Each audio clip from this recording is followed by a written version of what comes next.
bandwidth is not an issue. So the most suitable scheme is Manchester encoding या differential Manchester, ठीक है. Then you have AMI, alternate mark inversion scheme आपके पास, ठीक है. But उसमें प्रॉब्लम उसका बैंडविड्थ कम है, but the problem is loss of synchronization या डीसी कंपोनेंट, जिसमें अगर आपके पास लॉन्ग स्ट्रिंग्स ऑफ जीरो आ गए तो फिर उसमें आपके पास मसला बन जाता है. तो फिर उसके लिए हमने सब्स्टिट्यूशन स्कीम बनाई थी. अगर आप लोगों ने वो पढ़ी है कि हम कैसे लॉन्ग स्ट्रिंग्स ऑफ जीरोस को जो है वो रिप्लेस करते हैं बाय अ कोड. सुना है आप लोगों ने उस लेक्चर में? Violation. Yes, very good. Violations और ये सारी चीजें, very good. So that was basically for base band transmission आपके पास, ठीक है. Now the next lecture or the topic is how to convert analog data to digital conversion. So why do we need to convert analog data to digital data? Anyone? Sir ताकि transmission आसानी से हो जाए. ठीक है. In many ways analog digital signal is superior to the analog signal. ठीक है, because it is more robust to noise. Why it is more robust to noise? Because it is very easy to correct errors in. Excuse me sir. जी जी sir रास्ता से आवाज cut की sir. क्या रास्ता? नेट के मसले, किसी और का मसला है? नहीं सर, वॉइस तो आ रही है ठीक ठाक. नो सर, अच्छी तरह आ रही है सर. ठीक है, okay. So the noise, it is less susceptible to noise आपके पास जो डिजिटल सिग्नल है आपके पास, ठीक है. So now there is a tendency to record everything in digital data आप लोगों के पास, ठीक है. So can you give me any example?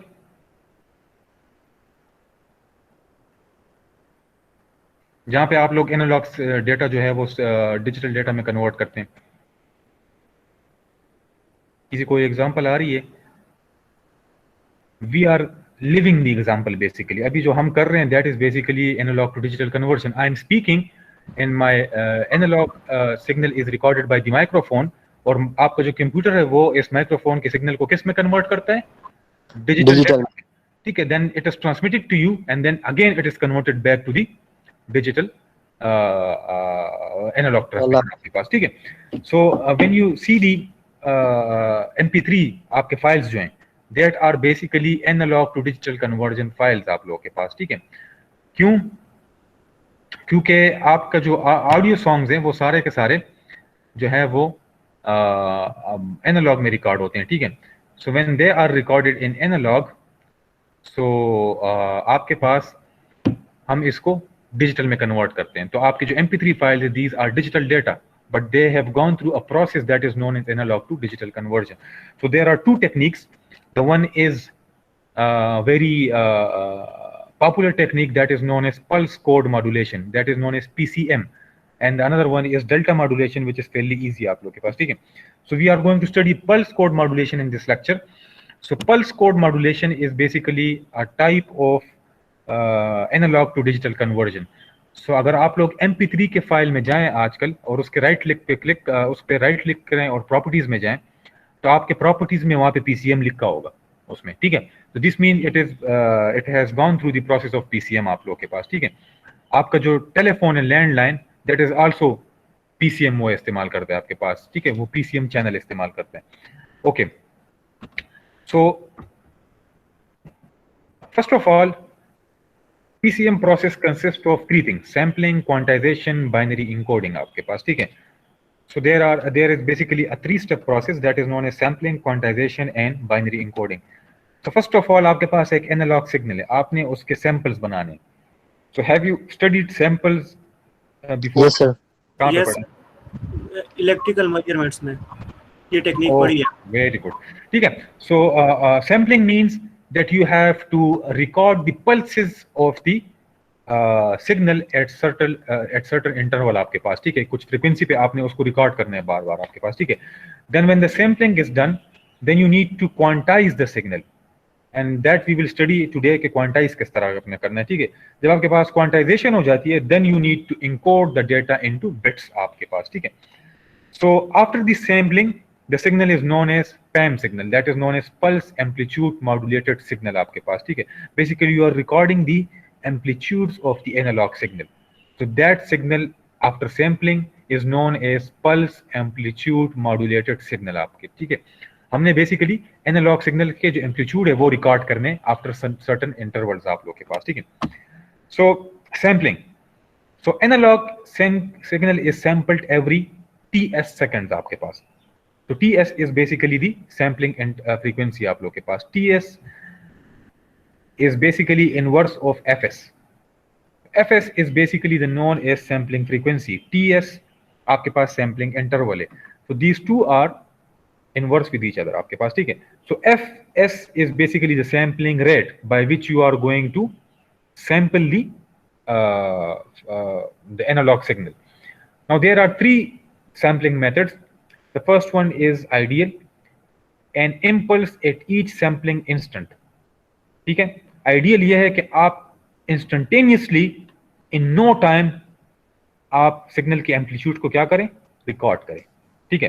The next one is natural, the third one is flat top आपके पास। तो the first one ideal, is it possible और not? Not possible sir. Not possible आपके पास, in no time आप direct वो नहीं कर सकते। आप जितने टाइम में रिकॉर्डिंग कर सकते हैं उसका एम्पलीट्यूड चेंज हुआ होगा आपके पास, ठीक है। Okay, so the first one is ideal sampling, ठीक है, that is ideal, so it is very good to go, but that is impossible आपके पास, ठीक है। The next one is natural sampling. Natural sampling आपके पास क्या होता है, basically the sample, you are recording the sample for certain interval of time. तो आप देख रहे हैं कि आपका जो सैंपल है वो आपके सिग्नल के शेप को कुछ टाइम के लिए फॉलो करता है और फिर कुछ देर बाद दोबारा सैम्पलिंग स्टार्ट करता है, फिर फॉलो करता है, फिर स्टॉप करता है, फिर वो करता है आपके पास, ठीक है। So that is known as natural sampling, ठीक है। The third one, which is most oftenly used, is known as flat top sampling. तो the third one में क्या आपके पास, that is known as sample and hold method. You are going to record the value of the amplitude. जो भी amplitude आ गया आपने उसको hold करना है कुछ खास टाइम तक। मतलब आपने एक स्विच ओपन करना है, सॉरी स्विच क्लोज करना है। आप जब रिकॉर्डिंग करेंगे तो कुछ टाइम के लिए आपने उस वैल्यू को होल्ड करना है और स्विच को ओपन कर देंगे, ठीक है। तो the third one is mostly used, उसमें सैंपल की जो एम्पलीट्यूड लेवल है that is constant over the sample time आपके पास। क्लियर, इन तीनों में कुछ मसला तो नहीं है। The third one is mostly used आपके पास, ठीक है। This is very simple method to record a data of the analog signal आपके पास, ओके। बट हमने सैंपलिंग कितनी तेज करनी है, मतलब सैंपलिंग रेट क्या होना चाहिए आपके पास। मतलब मेरे पास अगर सिग्नल की फ्रीक्वेंसी, अगर बैंडविड्थ है उसका, सिग्नल की फ्रीक्वेंसी है लेट्स से 1000 हर्ट्ज, सो कितने टाइम बाद, इसका मतलब है कि आपका जो सिग्नल है वो एक सेकंड में 1100 साइकिल्स चेंज कर रहा है, ठीक है। सो मैं सैंपलिंग कितने स्पीड से करूंगा मैं? सर डबल होगा? जी, डबल रेट से? now yes, that is the problem. So the problem is basically the problem solution is basically given by the Nyquist theorem. So the sampling rate must be at least 2 times the highest frequency contained in the signal. Now when I said highest frequency contained in the signal, this means if let's say you have a bandwidth of 1000 hertz, oh sorry 100 hertz, you have a bandwidth of 100 hertz. Now this bandwidth of 100 hertz can be in between 500 and 600, can be in between 700 and 800, can be in between 200 and 300, ठीक है। इसी तरह है ना, bandwidth is basically upper minus lower frequency, इसी तरह। Yes sir. ठीक है। Now let's say the bandwidth of a signal is 100 hertz and the signal, हम composite signal की बात ज्यादातर करते हैं, and the signal lowest frequency is 200 hertz and the highest frequency is 300 hertz. So what should be the sampling rate? 600. Very good, 600 hertz, ठीक है। So it is at least 2 times the highest frequency contained in the signal. So if I give you, if I ask you that what is the sampling frequency of a signal having bandwidth of 100 hertz, तो आप कहेंगे कि sir the information is incomplete. We can't calculate the sampling rate from the bandwidth आपके पास, ठीक है। We need to know the higher frequency contained in the signal, ठीक है। तो आपने 100 को 2 से मल्टीप्लाई नहीं करना, you need to ask about the higher frequency, ठीक है। तो ये बहुत से लोग गलती करते हैं इसमें, okay. So the sampling rate of low pass and band pass signals. So low pass signals में जाहिर बात है जो आपके पास जो low pass signals होते हैं वो 0 से स्टार्ट होते हैं, तो आपकी हायर फ्रीक्वेंसी जो होगी, जो आपका बैंडविड्थ होगा, वो आपकी हायर फ्रीक्वेंसी होगी। इसी तरह है ना, if a signal is ranging from 0 to 100 hertz, so what it is bandwidth? 100. 100. 100 So the higher frequency and the bandwidth is same. तो आपने उसको 2 से मल्टीप्लाई करना है in case of low pass signal आपके पास, ठीक है। Then then if you have a band pass signals, so band pass signals में आपने मैक्सिमम फ्रीक्वेंसी का ख्याल रखना है कि what is the maximum frequency, then multiplied by 2, तो आपके पास वो नेक्वेस्ट रेट आएगा आपके पास, ठीक है। तो दीज आर सम एग्जांपल्स, वो आप लोग खुद कर सकते हैं, उसमें कुछ नहीं है। नाउ ये यहाँ पे एक एग्जांपल दिया हुआ है कि let's say if I sample at the rate of sampling frequency 2 times में करूं, मैं ओवर सैम्पलिंग करूं 4 टाइम्स में करूं, और मैं अंडर सैम्पलिंग करूं, सैम्पलिंग रेट और जो हायर फ्रीक्वेंसी है उसको सेम रखूं, तो मेरे पास क्या मसला है। तो फर्स्ट आप दे सकते हैं कि द नाइक्वेस्ट रेट अगर मैं 2 टाइम्स करूं और मैं एक एक सैंपल ले रहा हूं at the peaks of the signal, एक ऊपर ले रहा हूं एक नीचे ले रहा हूं, ठीक है। सो आप आखिर में देख सकते हैं कि this sample this uh, uh, this thing this thing is close to the, this is not close, but हम इससे ये सिग्नल रिकंस्ट्रक्ट कर सकते हैं। हाउ?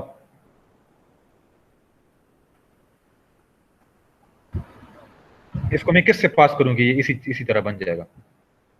सर जिसमें साइन वाला कुछ हो टर्म। लो पास फिल्टर से। तो जब आप लो पास फिल्टर से कहेंगे, इसमें ये जो शार्प एजेस हैं ये सारे क्या हो जाएंगे, गोल हो जाएंगे। ठीक है आपके पास, ठीक है। तो लो पास फिल्टर मैंने आपको कहा था कि जब आप जैसे ही आप वर्टिकल की तरफ जाते हैं तो you are going to art the higher frequency, तो इससे ये आप कर सकते हैं।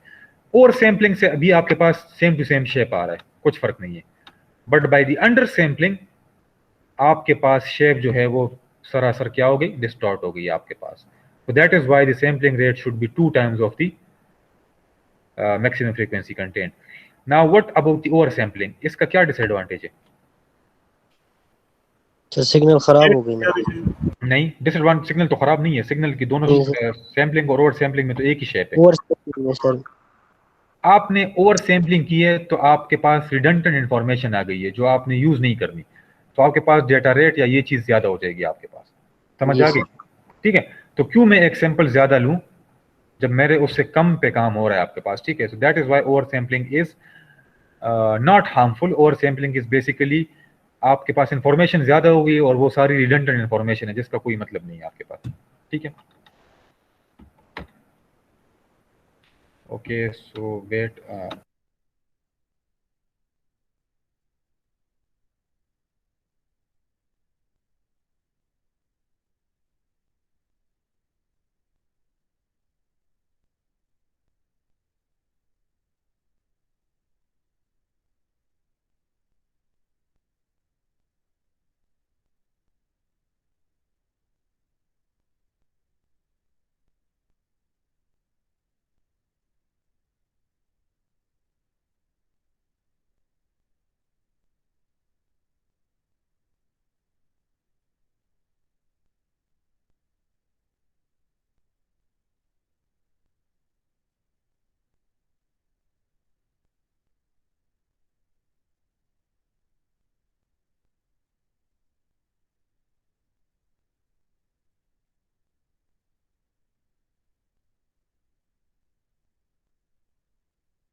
ठीक है। सो द सेम थिंग, ये बड़ा आसान है, आप लोग ये कर सकते हैं सब कुछ, ठीक है। Okay, now the thing is quantization आपके पास, ठीक है। तो जब आपके पास सैम्पलिंग हो गई है, फिर उसके बाद हमने क्वांटाइजेशन करनी है आपके पास, ठीक है। So what is quantization? Basically it is to assign values to the samples आप लोगों के पास, ठीक है। सो मैं जरा इसको बुक से अगर करूं तो बुक से अच्छा होगा, ठीक है। तो बुक से आप लोगों के पास, हाँ वाह, आसानी से बुक से आप लोगों के पास आसानी से समझ आ जाएगी, ठीक है। तो आपके पास बुक नजर आ रहा है? नहीं आ रहा?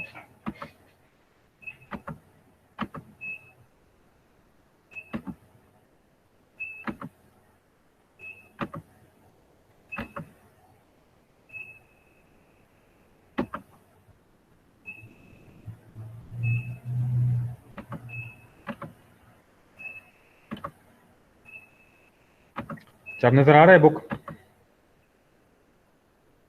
Yes, sir. ठीक है, good. Yes, sir. The thing is quantization. The result of sampling is a series of pulses with amplitude values between the maximum and minimum amplitude of the signal. अच्छा, अब हम इसकी थ्योरी बुक से पढ़ेंगे and for figure I will basically appoint to this आपके पास, ठीक है।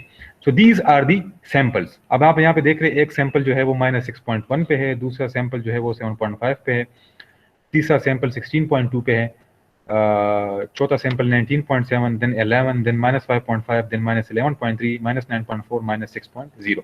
सो ये हमने कुछ सैंपल्स शो किए, ठीक है। बेसिकली जिस पल्स कोड मॉड्यूलेशन और जो क्वांटाइजेशन होती है ये उसी टाइम होती है, आपके पास एक एक पल्स जनरेट होता है और उसी पल्स को उसी टाइम हम क्वांटाइज करते हैं। लेकिन for the purpose of learning हमने इसको एक ग्राफ में शो किया है यहाँ पे, ठीक है। तो ये हमारे पास सैंपल्स हैं आपके पास। तो the first thing is to assume limits of the signal। तो आपने एक लिमिट्स एज्यूम करने हैं जिसके अंदर आपका पूरा सिग्नल आ रहा हो। एक मैक्सिमम लिमिट होना चाहिए और एक मिनिमम लिमिट होना चाहिए आपके पास, ठीक है। एंड कोशिश करें कि उसका जो लिमिट्स, अपर लिमिट जो है वो लोअर लिमिट दोनों बराबर हो आपके पास। सो हमारा सिग्नल यहाँ पे कितने लेवल तक जा रहा है? 19.7 तक, ठीक है। सो आई कैन से कि मेरा अपर मैक्सिमम लिमिट जो है सिग्नल का वो 20 से ऊपर नहीं जा रहा, 20 तक मैं अपर लिमिट करता हूं, ठीक है। और मैं नीचे वाला जो लिमिट है वो भी -20 करता हूं। क्लियर? ये मैंने अपने सिग्नल की जोन सेलेक्ट कर लिया कि उसका मैक्सिमम और मिनिमम जोन कितना है, सिग्नल कितने जोन के दरमियान में आपके पास मौजूद है पल्सेस आपके पास। तो हमने 20 और -20 को वो कर दिया, ठीक है। So we assume that the original signal has instantaneous amplitudes between V minimum and V maximum, ठीक है। We divide the range into L zones, each of height delta आपके पास, ठीक है। तो हमारे पास जो पूरा रेंज है वो कितना है? +20 एंड -20, ठीक है। तो अगर मैं +20 और -20 को यहाँ पे करूँ तो उसको मैंने नंबर ऑफ जोन्स में डिवाइड करना है। तो number of Jones is basically depended upon the how many bits you are going to give to the your sample। अगर आप कहते हैं कि मैंने सैंपल को 3 बिट्स से रिप्रेजेंट करना है, ठीक है, 3 बिट्स से रिप्रेजेंट करना है। So the number of Jones should be how much?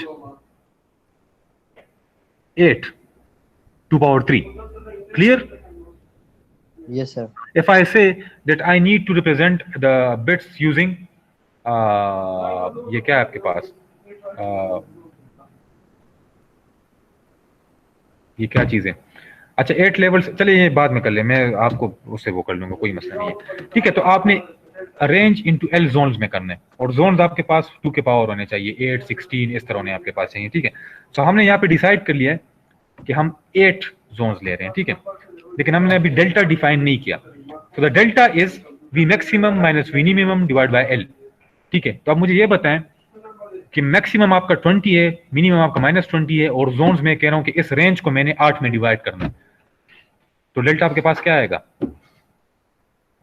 Sir 5 how यहाँ पे देख रहे हैं 20 -20 40 divide by 8 is equal to 5 आपके पास, ठीक है। तो हमने क्या कर दिया कि हमने इस पूरे रेंज को, ये आप देख रहे हैं ये range, these are the ranges आपके पास, ठीक है। ये देखें, ये +20 है, एंड दिस इज -20 नीचे तक, ठीक है। और इसके दरमियान ऊपर 4 जोन्स बन रहे हैं 1 2 3 4, और नीचे भी 4 जोन्स बन रहे हैं 1 2 3 4, and each zone is equal to 1 delta, and delta is equal to what? 5. Clear? Yes, sir. ठीक है। तो यहां पे देखें 0 to D is 5, D to 2D 10, 2D to 3D 15, and 3D to 4D 20। तो आपके जो पूरा यहाँ पे y एक्सिस पे जो जोन्स हैं वो 20 आपके पास मैक्सिमम जा रहा है, और हमारे पास हमने एज्यूम भी मैक्सिमम कितना किया था? 20. 20। And similarly 0 to -D -5 delta, यहाँ पे -5 हो गया, यहाँ पे -10 हो गया, यहाँ पे -15 हो गया, यहाँ पे -20 हो गया। D is your delta which is the length of one zone आपके पास। तो हमारे पास length of one zone is 5, so 2D is 10, 3D is 15, 4D is 20। इसमें कोई मुश्किल है? ये तो सिंपल प्लॉटिंग की थ्योरी में पढ़ा रहा हूँ। ये L की वैल्यू समझ नहीं है, वो कैसे निकाली सर? किस चीज की? L की सर। L आपने जोन्स लेने हैं कि आपने, मैं आपको फिर बाद में बता दूंगा, हम यहाँ पे एज्यूम कर रहे हैं जोन्स को, ठीक है। तो हम यहाँ पे 8 जोन्स ले रहे हैं आपके पास। क्लियर? ठीक है सर। वो अभी छोड़ दे, हम एज्यूम कर रहे हैं 8 जोन आपके पास, ठीक है। सो 8 जोन है, आप 2 पावर में ले सकते हैं, 4 जोन ले सकते हैं, 8 जोन ले सकते हैं, 16 ले सकते हैं, 32 ले सकते हैं, बिकॉज दीज आर बिट्स आपके पास। आपने बिट्स से रिप्रेजेंट करना है सबको, ठीक है सर। सो आपने एल जो है वो आपने एज्यूम कर लिए कि दीज आर 8 आपके पास, ठीक है, good. So as a simple example, we assume that we have sample signal and the sample amplitudes are between -20 and +20. We decide to have 8 levels, L is equal to 8. This means that delta is equal to 5. आपने delta भी calculate कर लिया, आपने बस L assumes करना है, zone assume करने हैं आपने, ठीक है। फिर आपको पता लग जाएगा कि ये जोन किसके साथ रिलेटेड है ज्यादातर, ठीक है, आखिर में। ओके ओके, फिर आपने क्या करना है? We assign quantized values of 0 to L-1 to the midpoint of each zone आपके पास, ठीक है। Okay, we approximate the value of the sample amplitude to the quantized value। अभी जरा रुकें इसमें, ठीक है। ओके, सबसे पहले ये कह रहा है कि जो आपके पास जो जोन्स बने और इसका जो मिड पॉइंट है जोन्स का, उसको हम डेसिमल में एक वैल्यू दे देंगे नीचे से आपके पास, ठीक है, मिड पॉइंट को। तो जो नीचे से आप स्टार्ट करें, सो this is your 0, this is your 1, this is your 2, this is your 3, this is your 4, this is your 5, this is your 6 and this is your 7 आपके पास। क्लियर? आपने जोन्स बना लिए और जो जोन्स का मिड पॉइंट है उसको आपने एक डेसिमल वैल्यू दे दी आपके पास। Clear? Starting from the bottom आपके पास। Clear? Yes sir. This is known as quantization. जब आप लोग किसी जोन का मिड पॉइंट असाइन करते हैं किसी डेसिमल वैल्यू को, this process is known as quantization आपके पास, ठीक है।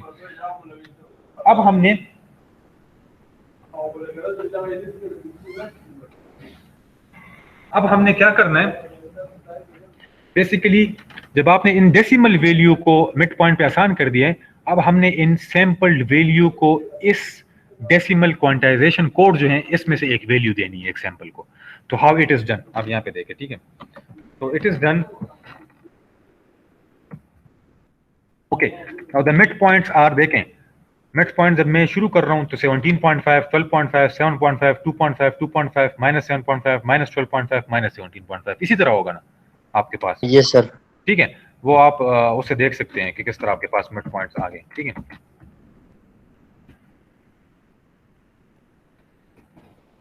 ठीक है, तो ये जो है आपके पास देखें 20, तो ये आपके पास आ गया 17.5 and so on, mid point पे आपके पास सारे आ गए हैं, ठीक है। ओके, अब यहाँ पे जरा देखें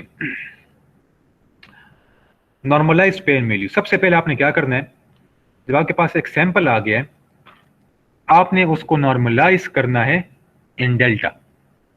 सो how do I normalize this sample value in delta?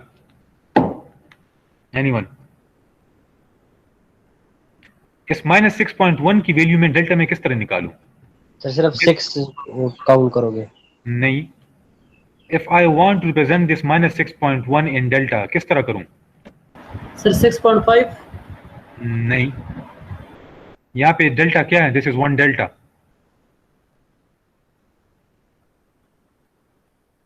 शाबाश।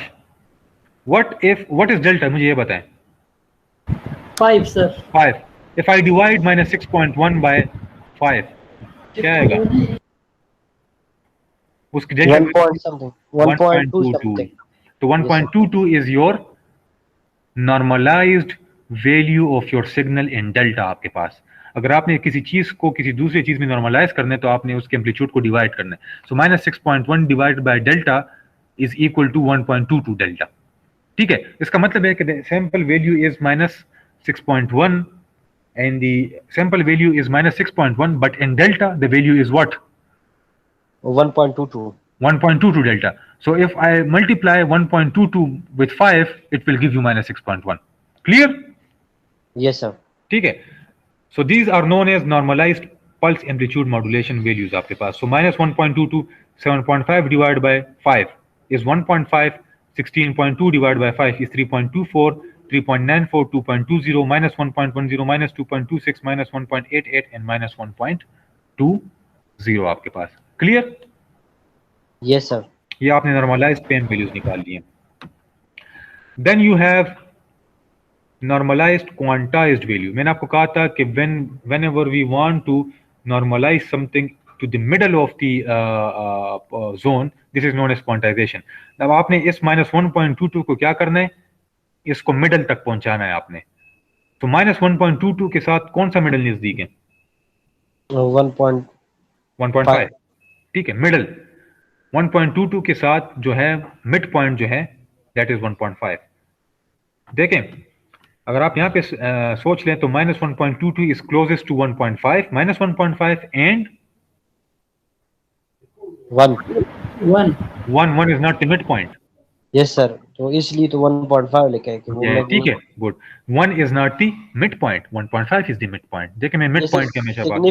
फिगर से डिफरेंट है. वैसे बंदा नॉर्मली सोचता है तो सिग्निफिकेंट फिगर यूज करेंगे तो 1.2 to 1 के बराबर होता है, लेकिन लेकिन यहाँ पे सिग्निफिकेंट हम बात नहीं कर रहे. We are going to normalize the value to the mid point. Clear? Yes. पहले हमने उसको डेल्टा में नॉर्मलाइज किया, then we are going to normalize it to the mid point आपके पास. अब अपने मिड पॉइंट के हिसाब से वैल्यू निकालनी है. So this is minus 1.5. Similarly 1.5 is at the middle already, so यहाँ पे 1.5. क्लियर? Yes sir. ठीक है. 3.24 is close to 3.5. Yes sir. तो 3.50 आपके पास. ठीक है, सो ये वैल्यू आप जरा खुद भी देख सकते हैं. यहाँ पे 16.2 है और डेल्टा में इसकी वैल्यू है 3.24 और मिड पॉइंट मेरे पास ये है, ये वाला. ये कौन सा मिड पॉइंट है? ये 3.5 सर. 3.5 और इसको हमने वैल्यू दी है 7. क्लियर? ये भी जरा वो करें, मिड पॉइंट को हमने डेसिमल वैल्यूज भी दी हुई है. ठीक है, अभी हम वैल्यूज की बात नहीं कर रहा हूँ. Okay, good.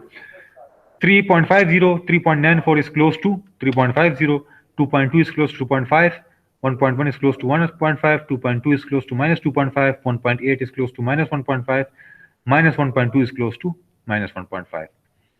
Now, if I am going to normalize something to the middle, मैं उसमें हो जैसे कि 1.20 पे है, वो तो दोनों को करीब है, मतलब एक जैसे फासले पे है. क्या चीज? नीचे मतलब 1.20 है लास्ट वाला ना सर.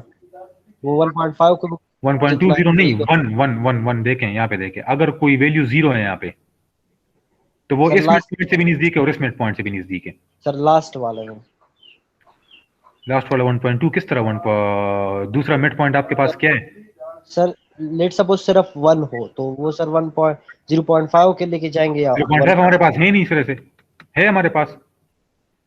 या 2 है तो 2.5 को लेके जाएंगे या 1.5 को? 2 है, आपने फर्क में अपर की तरफ लेके जाएंगे, 2.5 की तरफ लेके जाएंगे. ठीक है. This is depending upon the implementation. अगर वो कहे कि हमने अपर तक नॉर्मलाइज करना है या लोअर तक नॉर्मलाइज करना है, ये आपके पास इम्प्लीमेंटेशन, दोनों इम्प्लीमेंटेशन काम कर सकते हैं. एट द एंड आपने नॉर्मलाइजेशन करनी है मिड पॉइंट तक, अगर वो ऊपर हो या नीचे हो कोई मसला नहीं है उसका. ठीक है. लेकिन बट यहाँ पे जरा देख लेना कि अगर यहाँ पे अगर आपके पास इस तरह आ गया, यहाँ पे इधर आ गया आपके पास डी पे आपके पास आ गया. Yes sir. This is 1. तो हम नीचे भी जा सकते हैं, ऊपर भी जा सकते हैं, कोई मसला नहीं बनता आपके पास. ठीक है, as long as you are normalizing it to the mid point. लेकिन this is implementation. If some of the PCM is taking the upper point तो फिर उस सारे इम्प्लीमेंटेशन में अपर पॉइंट होगा. कोई दूसरा पीसीएम इम्प्लीमेंटेशन है वो कहते हैं मैं लोअर लेता हूं, तो फिर वो लोअर भी ले सकते हैं आपके पास। ठीक है, it is depending upon the implementation आपके पास। Okay, so -1.2 -1.5 and I will look into it again. मैं आपके पास दोबारा भी आ जाऊंगा, but I have studied that कि इसमें यही है आपके पास कि this depend upon the implementations आप लोगों के पास। क्लियर? सर जी इसमें जो अच्छा, एरर ये आएंगे देखिए, ये वो कैसे इसमें निकालें? ये जो हम पीसीएम अभी कर रहे हैं ना, दिस इज नॉट यूज्ड। ये जो हम अभी कर रहे हैं, इतने कम नंबर ऑफ लेवल्स पे कोई भी नहीं करता। द लेवल्स आर 256, बहुत ज्यादा होते हैं आपके पास। ठीक है, ये फिर मैं आपको आखिर में बताऊंगा कि क्यों इतने ज्यादा होते हैं आपके पास। ठीक है, उसमें आपके पास जो मिड पॉइंट्स होते हैं वो और भी क्या हो जाते हैं, ज्यादा हो जाते हैं, ज्यादा क्लोज होते हैं आपके पास। जितने आपके पास जोन ज्यादा होंगे उतने आपके पास मिड पॉइंट ज्यादा होते जाएंगे। सर जी जी, इसमें जो एरर आएंगे फिर इसका क्या करेंगे? This is known as error, this is the disadvantage of PCM. लेकिन ये इस एरर को कम किस तरह कर सकते हैं हम लोग? सर जोन ज्यादा करेंगे सर। वेरी गुड, जितने नंबर ऑफ लेवल ज्यादा करते जाएंगे उतने आपके पास क्या कम होता जाएगा, जो Error डिफरेंस है वो कम होता जाएगा। आप देखें यहाँ पे दिस इज -0.38, ठीक है, इतना एरर है, इसमें एरर नहीं है। सर इसमें एक्सक्यूज मी सर, जी 0.38 मेरे ख्याल में सर ये 0.28 रहा था ये। जो भी है खैर है, वो मसला नहीं है, 0.28 होगा। ठीक है, गुड, ठीक है, वो माइनस कर लेना, -1.5 और -1.2, इसका डिफरेंस क्या आता है आपके पास। ठीक है, वो मसला नहीं है। खैर मैं तो आपको सिर्फ यहाँ पे एरर सिखा रहा हूँ, ये तो मिसप्रिंटिंग भी हो सकती है। ठीक है, तो ये आपके पास एरर है, दिस डिफरेंस, दिस 1.22 एंड -1.5, इसके दरमियान जो डिफरेंस है, this is known as quantization error. Quantization error आपके पास, and it can be reduced by increasing the number of what, lobes. Level zones आपके पास। लेकिन जितने जोन ज्यादा करते जाएंगे उतनी आपके पास कम्प्लेक्सिटी क्या होगी, ज्यादा होगी सर, ज्यादा होगी आपके पास। ठीक प्रोग्राम है, ट्रेड ऑफ। बट नॉर्मली हम लोग 256 लेवल्स इस्तेमाल करते हैं। जो हम वॉइस रिकॉर्ड कर रहे हैं, जो आपका टेलीफोन सिस्टम है, वो 256 लेवल्स वो पे पीसीएम करता है आपके पास। ठीक है, ठीक है, okay. Now this is the quantization error आपके पास, ये सारों में एरर आ रहा है। नाउ आपने क्या करना है, आपने जो मिडिल पॉइंट तक नॉर्मलाइज कर दिया है, और हमने हर एक मिडिल पॉइंट को एक डेसिमल वैल्यू दी हुई है। There are decimal values appointed to the middle points. So can anybody tell me what is the value of -1.5?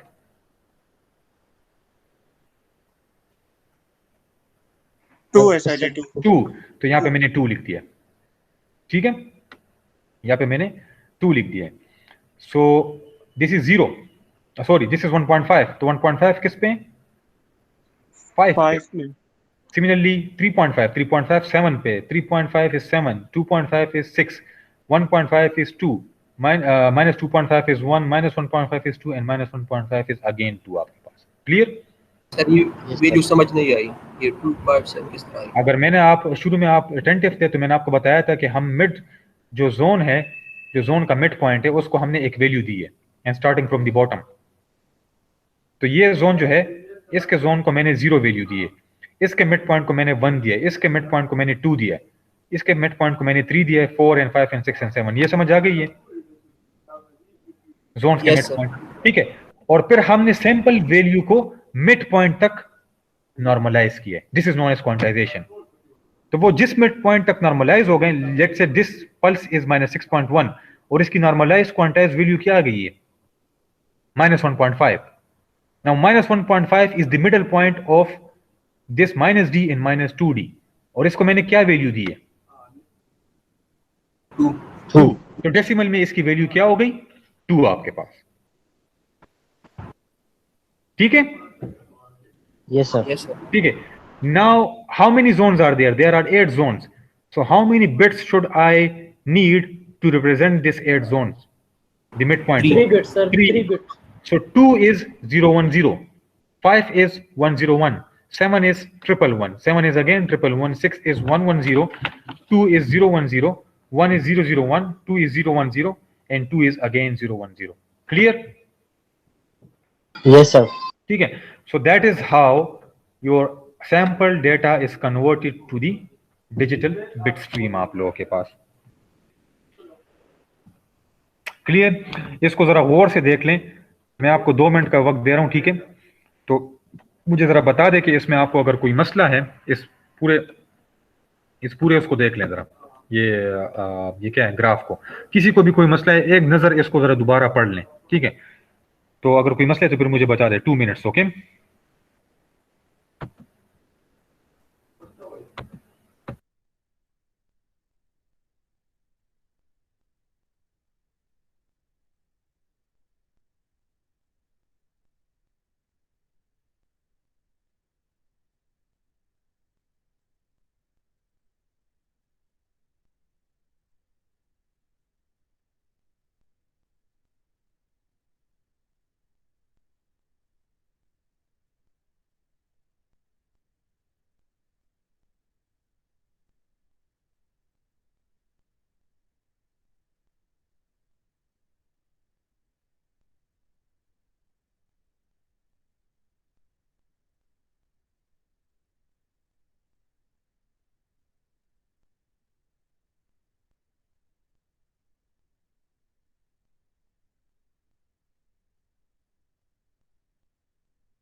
Sir ये नॉर्मलाइज क्वांटाइज वैल्यू जरा समझा दीजिए।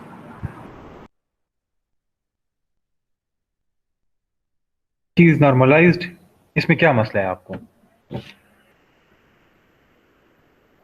नॉर्मलाइज पे वैल्यू में क्या मसला है? सर ये नॉर्मलाइज क्वांटाइज वैल्यू में ये वैल्यू किस तरह निकल आई थी? उस टाइम मेरा नेट का इशू था, आपकी आवाज तो ये नहीं देखिए, ये आपके पास, ये तो समझ है आपके पास ना कि ये -6.1 1.22 में किस तरह चेंज यस हुआ, सर। ठीक है। 5 से डिवाइड करेंगे सर। ठीक है, गुड। फिर आपको मैंने कहा था कि हमने सारे ये सैंपल्स को जो है वो इस मिडल पॉइंट्स तक लेके आना है, जो जहाँ पे मैंने ये डेसिमल कोड्स दिए, क्लियर। तो अब ये जो -1.22 आपके पास आ गया, इस -1.22 को मैंने मिड पॉइंट तक नॉर्मलाइज करना है। तो सिंपल सी बात है, -1.22 के नजदीक कौन सा वो है आपके पास? अगर आप बुक में भी पढ़ लें 1.5 है, 1.5 ठीक है। तो यहाँ पे देखें, the quantization process selects the quantization value from middle of each zone. This means middle of, आपने मिडल के वैल्यू के साथ उसका वो करना है, बस सिंपल सी बात है, क्लियर। तो 1.22 कौन से मिडल के साथ नजदीक है? 1.5, तो आपने 1.5 तक उसको वो करना है आपके पास, ठीक है, क्लियर। Yes sir. यस और सर। फिर एक सर ये वैल्यू 1 को हम जी, सर ये 1 को हमने d को 1 का है, 2d को इस तरह 5 को 1 से रिप्लेस किया, इस तरह किया हमने। 5 को क्या मतलब, समझ नहीं आई मुझे बात, किस तरह? सर ये मिडिल वैल्यू इधर तो -4 और 3d के दरमियान मिडिल वैल्यू 0 है, 3d 2d के दरमियान 1 है, इस तरह हाँ हाँ हाँ -2d। हाँ, बिल्कुल। तो ये देखिए, ये जब हमने यस मिड सर। पॉइंट तक इसको नॉर्मलाइज कर दें, फिर उस मिड पॉइंट को हमने डेसिमल वैल्यू दी हुई है, नंबर्स, ठीक है, और उस पर डेसिमल वैल्यू को हम बिट्स में कन्वर्ट कर देते हैं, बस। तो देखें, this is basically this PCM, इससे आपको नजर आ रहा होगा, this is basically a best approximation of the analog signal, बिल्कुल एग्जैक्ट सिग्नल के बराबर नहीं है। क्यों? क्योंकि -6.1 को मैं मिडल तक लेके आ रहा हूँ, 7.5 तो मिडल पे है ही, 16.2 को मैं 16.5 पे लेके जा रहा हूँ, 19.7 को मैं किस पे लेके जा रहा हूँ? 20 पे, 3.50 आपके पास आ रहा है यहाँ पे, ठीक है। यहाँ पे 3.94 है, यहाँ पे 3.50 में वो कर रहा हूँ, सॉरी दरमियान में लेके आ रहा हूँ, दरमियान में, 17.5। ठीक है, नीचे लेके आ रहा हूँ इसको, एंड सो ऑन आपके पास, ठीक है। तो देखें, आपके पास ये बेस्ट अप्रोक्सीमेशन है आपके पास, क्लियर। लेकिन इस अप्रोक्सीमेशन को हम सबसे ज्यादा बेहतर कब बना सकते हैं? जब आपके पास नंबर ऑफ लेवल जो होंगे वो क्या होंगे? ज्यादा होंगे। ज्यादा हो। If I am using 256 levels, so then how many bits are needed to encode one sample? 8, 16 8, 2 power 8। तो Yes, sir. एक यहाँ पे जो आपके पास एक जो क्वांटाइजेशन कोड आएगा वो 8 बिट्स में फिर एनकोड होगा आपके पास, क्लियर। Yes, sir. ओके, तो क्वांटाइजेशन एरर, ये आप लोग पढ़ भी सकते हैं ये सब कुछ, ठीक है। नंबर ऑफ बिट्स वो हमने कर भी लिए हैं, कि आपने जोन्स बना लिए हैं, ठीक है। तो मिड पॉइंट पे नॉर्मलाइज करना है आपने, and then quantization error. So when a signal is quantized, we introduce an error. The coded signal is an approximation of the actual amplitude value, जो अभी मैंने आपको बताया। The difference between actual and coded value is referred to as the quantization error. आपके पास actual value -6.1 है और आपने उसको नीचे कर दिया और भी आपके पास, ठीक है, मिड पॉइंट तक कर दिया। The more zones the smaller delta which result in smaller errors आप लोग के पास, clear. But the more zones the more bit required to encode the samples, higher bit rate आपके पास, समझ आ गई? Yes sir. जब मैं ज्यादा कर रहा हूं जोन्स को तो my bit rate is also going up. Why it is going up? Because मेरे पास जो वीडियो ज्यादा होंगे। yes good, if I'm using 512 तो फिर मुझे 9 बिट्स चाहिए होंगे and so on आपके पास, clear? So signals with lower amplitudes will suffer more from quantization error as the error range is delta by 2 is fixed for all signal levels। अगर आप यहाँ पे देखें तो एरर कितना है, मैक्सिमम एरर कितना आ सकता है?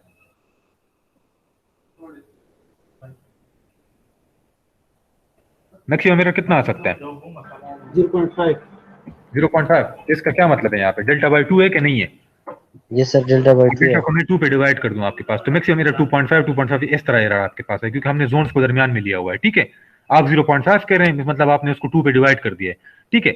So non linear quantization is used to elevate this problem. Goal is to keep the SNR fixed. Non linear का मतलब ये है कि फिर आपके पास जो क्वांटाइजेशन जो लेवल्स होंगे वो एक लेवल के नहीं होंगे आपके पास, नॉन लीनियर होंगे। यहाँ पे लीनियर क्वांटाइजेशन हो रही है, सारे जो जोन्स है वो क्या है आपके पास, सेम है आपके पास डेल्टा, फिर उसमें डेल्टा सेम नहीं होगा। अपर लेवल के लिए ज्यादा होता जाएगा और लोअर लेवल्स के लिए ज्यादा होता जाएगा और अपर लेवल्स के लिए कम होते जाएंगे आपके पास, ठीक है। The quantization level follow a logarithmic curve. It is out of the scope of this book आपके पास, ठीक है। लेकिन ज्यादातर हमारे पास नॉन लीनियर क्वांटाइजेशन भी यूज नहीं होती। That is also a very complex method आपके पास। आप नॉन लीनियर के पीछे जाएंगे तो आपका फिर डेटा रेट हाइयर हो जाएगा आपके पास, ठीक है। सो बिट रेट, ये आप लोग डायरेक्ट पढ़ भी सकते हैं। बिट रेट क्या है? The bit rate of PCM signals be calculated from the number of bits per sample into the sampling rate. जाहिर बात है, आपने कितने सैंपल्स लिए, सैंपलिंग रेट है, और कितने नंबर ऑफ बिट्स से आप सैंपलिंग एक सैंपल को रिप्रेजेंट कर रहे हैं, क्लियर, ठीक है। The bandwidth required to transmit this signal depends upon the type of line encoding used, ठीक है। सो वही बात है, अगर आप फिर इसके बाद जो डिजिटल डेटा है वो उसको मैनचेस्टर में एनकोड करते हैं, NRZ में एनकोड करते हैं, RZ में एनकोड करते हैं, तो फिर वो आपकी मर्जी है। आप एनालॉग को डिजिटल में कन्वर्ट कर दिया है, नाउ आपने डिजिटल को अगेन ट्रांसमिट करना है या जो भी करना है आप NRZ RZ जो जिस चीज से भी करना चाहते हैं, तो बैंडविड्थ उस पर डिपेंड करता है, क्लियर? Yes sir. समझ आ गई, ठीक है, good.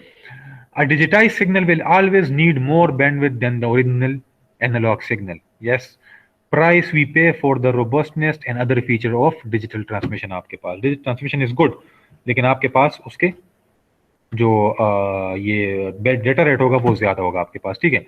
So this is the example of a telephone system आपके पास। We want to digitize the human voice. So if you remember from the lectures, the human voice is mostly in between 0 to 4 kilohertz आपके पास, ठीक है। तो 0 से लेकर 4 kilohertz में आप लोग ह्यूमन के वॉइस को वो कर सकते हैं, ठीक है, जो हम उसके लिए भी लेते हैं, ये क्या है, टेलीफोन सिस्टम के लिए भी। So the bandwidth of human voice, अगर आप, वैसे तो बैंडविड्थ बहुत ज्यादा है, लेकिन आप उसकी स्पीच को 0 to 4 किलोहर्ट्ज के अंदर अंदर क्या कर सकते हैं, अप्रोक्सीमेट कर सकते हैं।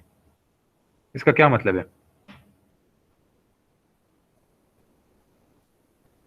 कि अपर लेवल फ्रीक्वेंसीज आप लोग क्या करते हैं, एलिमिनेट करते हैं। इसलिए आप लोग जो टेलीफोन पे जब बात कर रहे होते हैं तो आपको जो दूसरी तरफ से बंदा आपसे बात कर रहा होता है, कभी कभी आप उसकी आवाज नहीं पहचानते, और कभी कभी आपके पास जो मेल और फीमेल की आवाज है उसमें भी आप मिक्सअप हो जाते हैं। ये क्यों?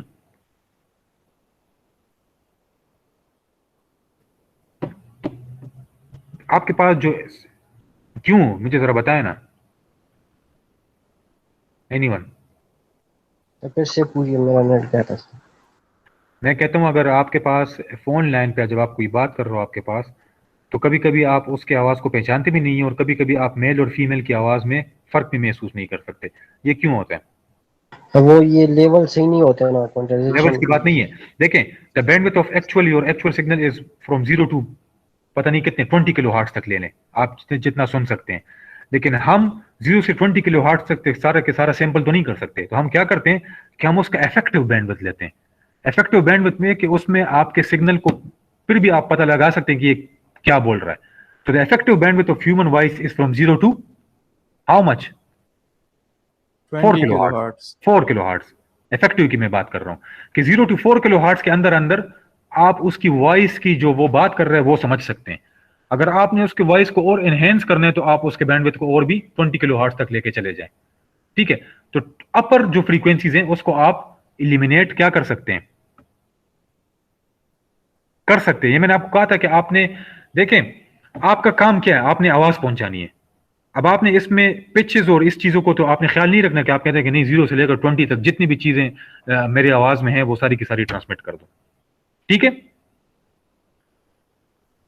अगर आप लोग को रिकॉर्डेड लेक्चर में वो याद हो कि लेट से अगर आपके पास एक सिग्नल का बैंडविड्थ इस तरह है, ये उस रिकॉर्डेड लेक्चर में भी पढ़ा भी था आप लोगों ने, पता नहीं क्यों नहीं किया। यहाँ पे देखें, यहाँ पे देखें, मैं बैंडविड्थ की बात कर रहा हूं। ये एक सिग्नल का बैंडविड्थ है और ये है इन्फिनिटी तक जा रहा है। तो क्या मैं इसका इफेक्टिव बैंडविड्थ यहां से लेकर यहां तक नहीं ले सकता हूं? ले सकते हैं सर। ये बाकी मैं क्यों नहीं ले रहा हूं? वैसे भी वो दूर जाता है पर ठीक है, तो उसकी एम्पलीट्यूड लेवल कम है। अगर उसको मैं निकाल भी दूं सिग्नल से तो सिग्नल पे कुछ खास फर्क नहीं पड़ता। तो इसलिए मैं कहता हूं कि digital bandwidth is infinite, but infinite is practically आपके पास पॉसिबल नहीं है। तो हम क्या करते हैं कि हम डिजिटल बैंडविड्थ को अप्रोक्सीमेट करते हैं। इट इज वेरी लार्ज आपके पास। हम वो जो इनफाइनाइट तक जो आपके पास फ्रीक्वेंसी कंपोनेंट्स है वो हम क्या करते हैं, वो हम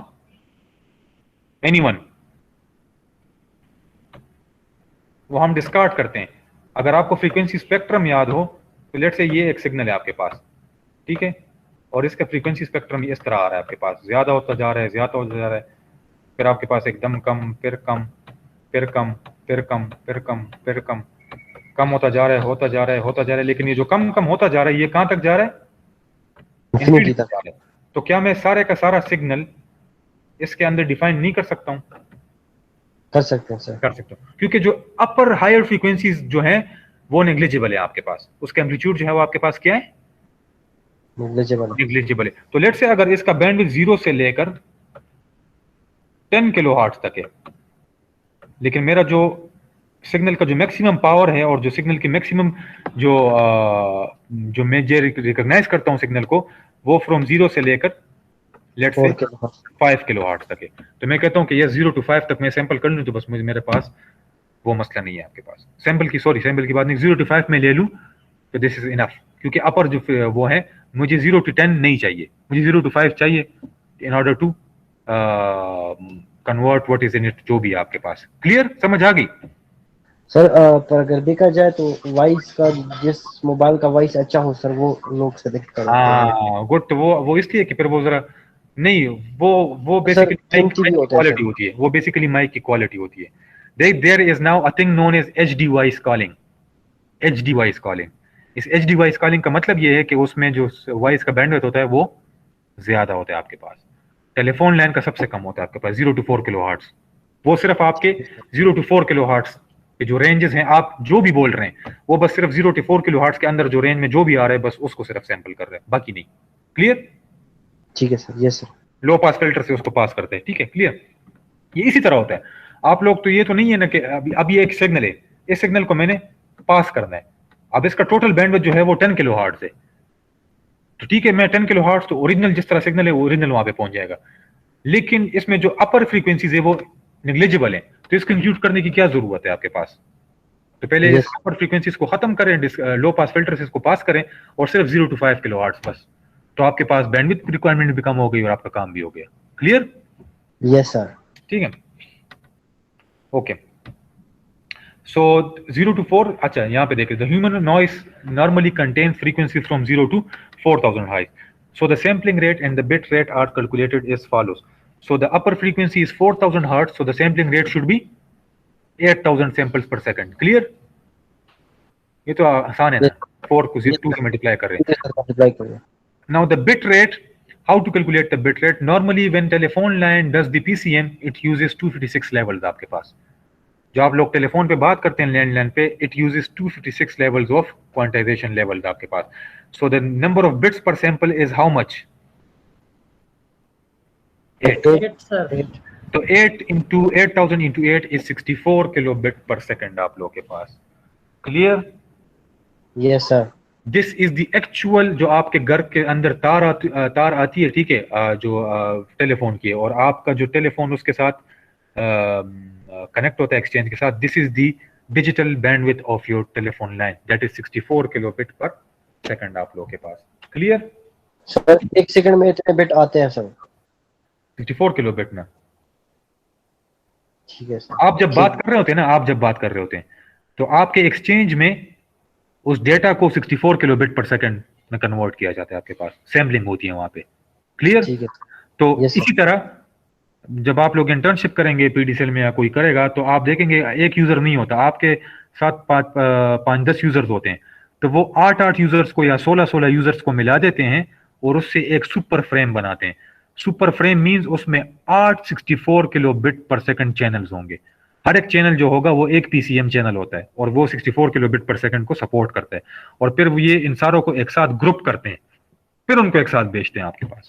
ठीक है? तो वो आप इस लेक्चर में आके आप मल्टीप्लेक्सिंग भी आपको समझ आ जाएगी. मल्टीप्लेक्स करते हैं, सारों को एक साथ करते हैं और उससे एक बड़ा डेटा रेट बना के उन सारों को एक साथ भेजते हैं आप. ठीक है? तो वो अगर एक का वॉइस दूसरे के वॉइस में चला गया तो नहीं जाता. ठीक है? एक साथ में तो पता नहीं चलेगा सर. तो बस ये डिजिटल मल्टीप्लेक्सिंग की टेक्निक्स है, ये मैं अब आपको आगे बताऊंगा. ठीक है? वो टेक्निक्स है हमारे पास, वो आपको पता लग जाएगा. Okay. So PCM decoder, to recover an analog signal from a digitized signal, we follow the following steps.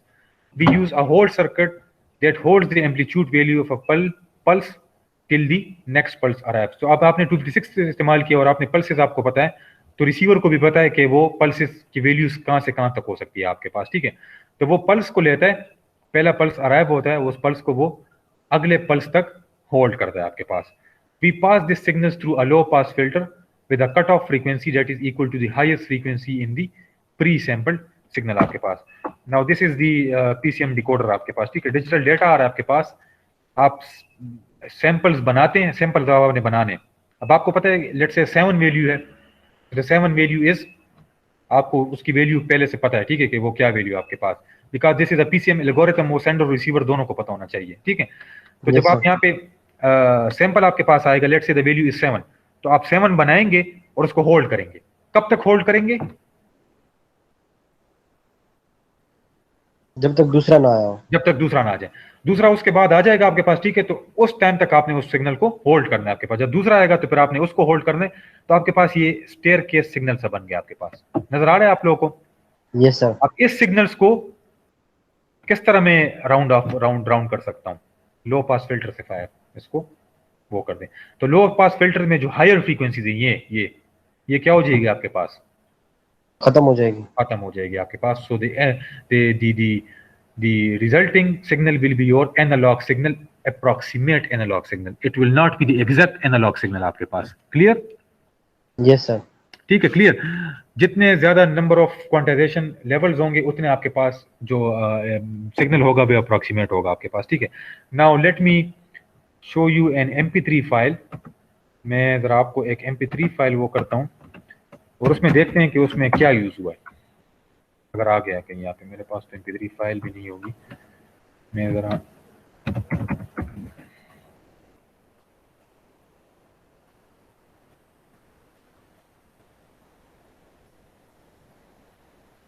नहीं है, तो मेरे पास MP3 भी नहीं है.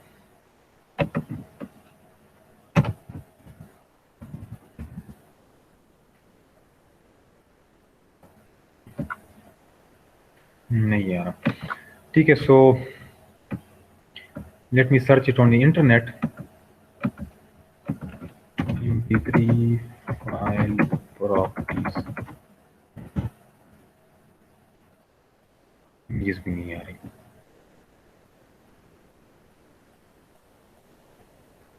अच्छा, मैं ज़रा तो वेव वो नहीं मैं मेरे पास इस कंप्यूटर में बेसिकली MP3 फाइल्स नहीं है, पता नहीं क्यों मेरे पास होती।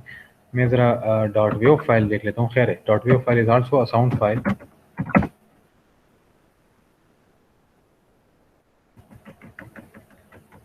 मेरे पास मेरे डॉक्यूमेंट्स में तो थे यार, पता नहीं क्यों यहाँ पे होंगे।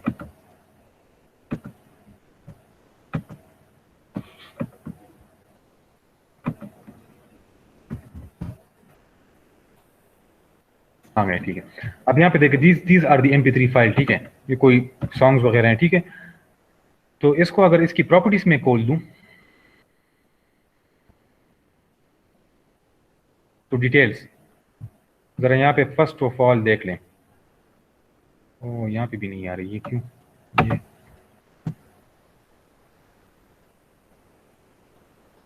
क्या मसला है यार?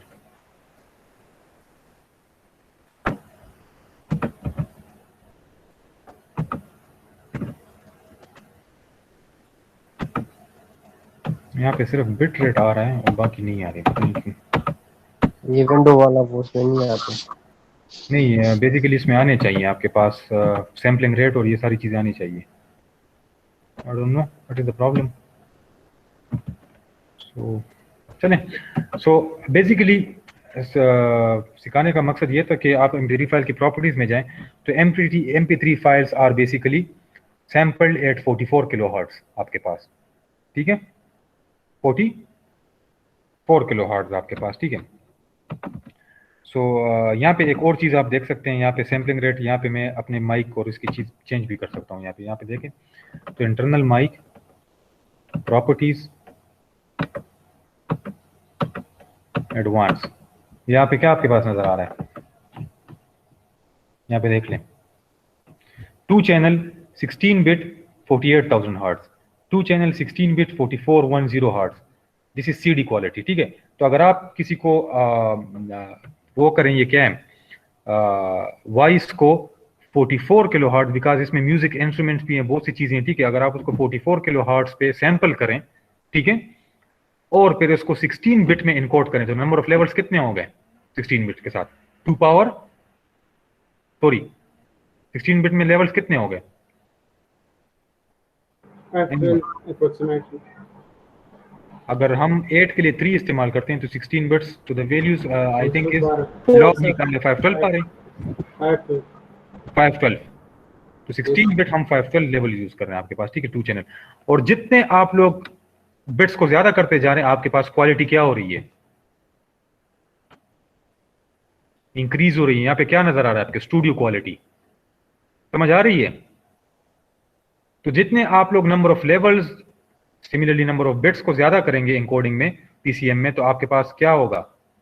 क्वालिटी भी उतनी ज्यादा अच्छी होगी। क्यों अच्छी होगी? Because the signal will be very close to the original analog signal. समझ आ गई? Yes sir. ठीक है।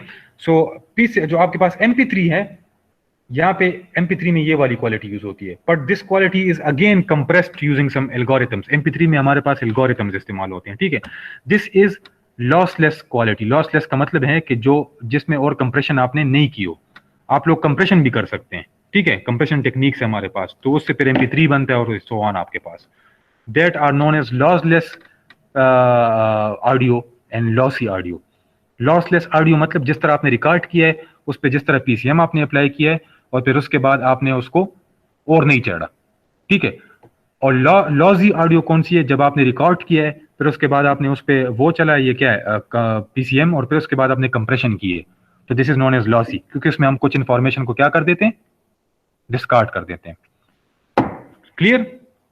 सर MP3 को MP3 क्यों बोलते हैं? इसे क्या आता है? इट इज एन एल्गोरिथम और कुछ नहीं है, इसका नाम है, ये ग्रुप था, इस ग्रुप का नाम बस MP3 था। क्लियर? सर MP मतलब इसका कोई MPEG लेवल 3 कुछ इस तरह कुछ नाम है, ये कोई एक ग्रुप है MPEG, ठीक है। ठीक है। वो ग्रुप ये सारे एल्गोरिथम्स बनाते हैं, MPEG 4 और MPEG 3, MPEG 2। आजकल आपके पास ये जो ट्रांसमिशन है, वीडियो ट्रांसमिशन है, इसमें MPEG 4 इस्तेमाल हो रहा है, ठीक है। सर्च कर भी सकते हैं बात, देखें अपने आप में जरा नेट को इस्तेमाल करने का वो डालें आप लोग, .mp3 वो कर भी सकते हैं, आपके पास आ जाएगा।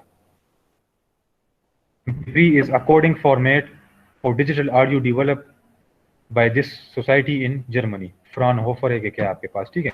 ये देखें मुख्तलिफ कंटेनर्स है, MKV वेव आपके पास है, ये आपके पास सारे हैं, ठीक है।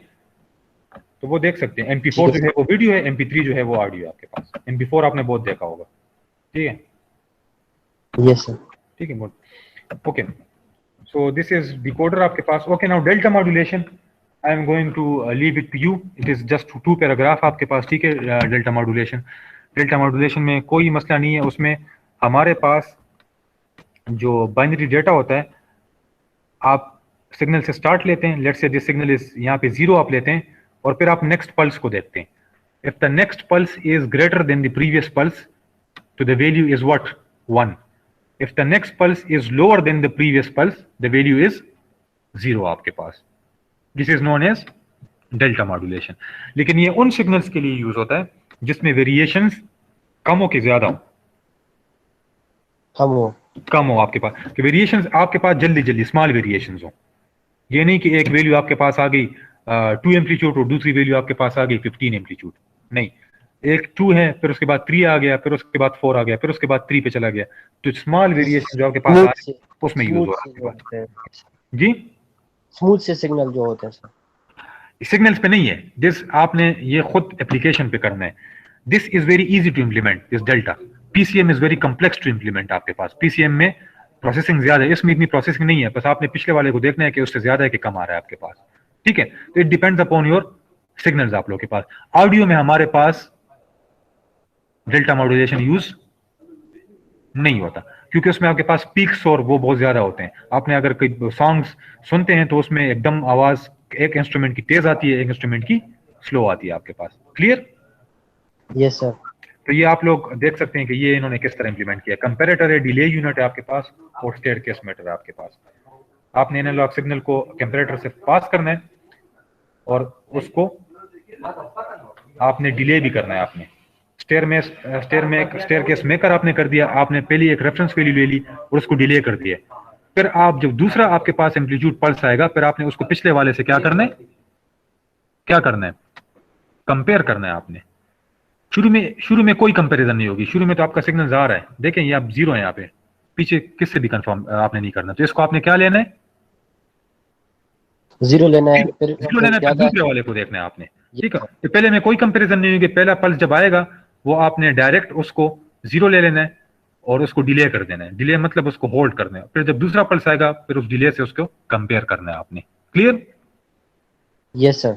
It's very easy to implement, कुछ भी नहीं है इसमें, ठीक है। Instead of using one bit to indicate positive and negative difference, we can use more bits, quantization of the difference आपके पास। Each bit code is used to represent the value of the difference आपके पास, ठीक है। अब ये इसको भी आप थोड़ा वो कर सकते हैं, कम्प्लेक्स कर सकते हैं और अच्छा भी कर सकते हैं। अगर मैं जो लेवल्स हैं, अगर मेरे पास एक पल्स को 2 बिट्स रिप्रेजेंट करना चाहता हूँ, तो मेरे पास कितने एम्पलीट्यूड्स के लेवल्स मेरे पास आएंगे? 4, 2 अपर और 2 नीचे। मैं इस तरह भी कर सकता हूँ आपके पास, ठीक है। तो मैं एम्पलीट्यूड लेवल को और भी रिफाइन कर सकता हूं आपके पास। इसका मतलब ये है कि 0 है, तो अगर 0 से 3 तक कोई वैल्यू चली गई तो उसको मैं एक वैल्यू दूंगा, 3 से 5 तक चली गई तो उसको मैं दूसरी वैल्यू दूंगा। आप और भी रिफाइन कर सकते हैं। इसमें तो हम एक बिट इस्तेमाल कर रहे हैं, क्लियर। इसको आप 2-2 बिट्स भी कर सकते हैं, रिफाइन हो जाएगा आपके पास, ठीक है। Value each bit code is used to represent the value of the difference. Difference को आपने मुख्तलिफ बिट्स रिप्रेजेंट कर दिया। अब डिफरेंस को हम एक बिट से कर रहे हैं, 1 और 0। फिर आप डिफरेंस को ज्यादा बिट से भी कर सकते हैं, ठीक है। The more bits the more levels the higher the accuracy आपके पास।